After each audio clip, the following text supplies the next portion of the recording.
안녕하십니까. 이피아이 어드바이저입니다. 이번 프레젠테이션은 이런 코로나 바이러스로 발생하고 있는 자본시장의 어떤 위험, 비용 요소를 어떻게 볼 것인가에 관련된 부분을 정리해 보도록 하겠습니다.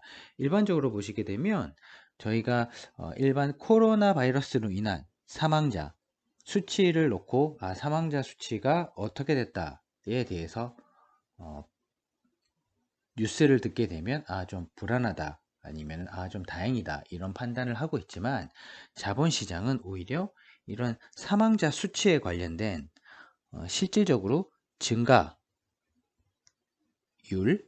감소율에 관심이 있습니다. 즉 일종의 저희가 이제 수학적으로 델타라고 부르는 변동율에 관련된 개념인데요. 왜 이렇게 방향을 보고 있냐면 실질적으로 이렇게 증가율이 쭉 올라왔을 때 시장이 상당히 급락했었고요. 그리고 실질적으로 아직 많은 사람이 사망하고 있지만 증가율 자체가 둔화되고 있을 때, 감소율이 오히려 발생하고 있을 때 시장이 반등이 나왔습니다. 최근까지 보시게 되면 6월 초까지 이렇게 실제 사망자의 수치는 감소하는 그림을 보였고요. 최근에 들어와서 며칠 사이에 이런 사망자 수치에 반등이 소폭 나타났습니다. 따라서 시장은 최근에 며칠 동안 급락을 시작한 셈입니다.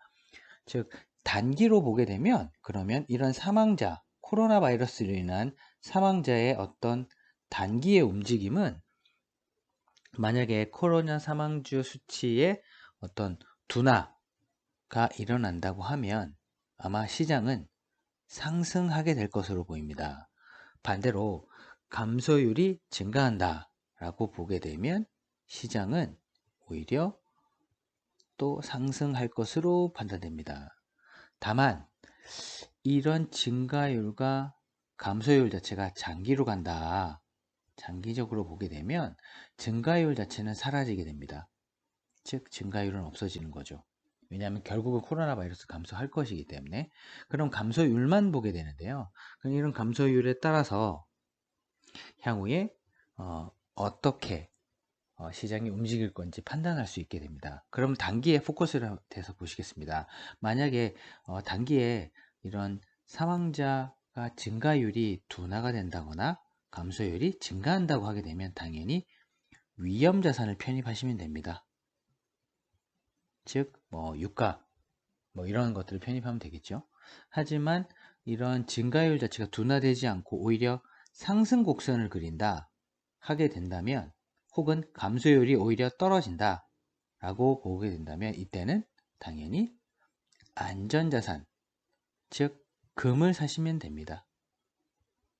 반대로 얘기한다면 위험자산 같은 경우는 유가 혹은 주식 이런 것들이 될 것 같고요. 안전자산으로 본다면 실질적으로 미국 국채 아니면 금 이렇게 보시면 될 것 같습니다. 즉 향후에 코로나 바이러스에 관련돼서 뉴스플로우를 본다라고 했을 때 실제 사망 수치의 절대적인 수치를 보는 것보다 이런 변동률 델타 값을 보고, 즉 증가율이 어떻게 됐다, 감소율이 어떻게 됐다 라고 그 방향성을 보시고 투자하는 것을 추천드립니다.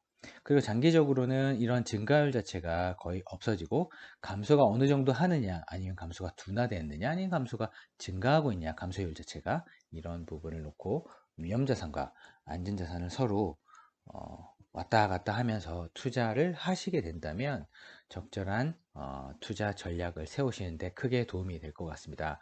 최근에 며칠 사이 동안은 이러한 코로나 바이러스로 인한 사망자의 수치 자체가 반등세, 즉 감소가 아닌 증가율이 나타났기 때문에 시장은 크게 조정받고 있는 상황입니다.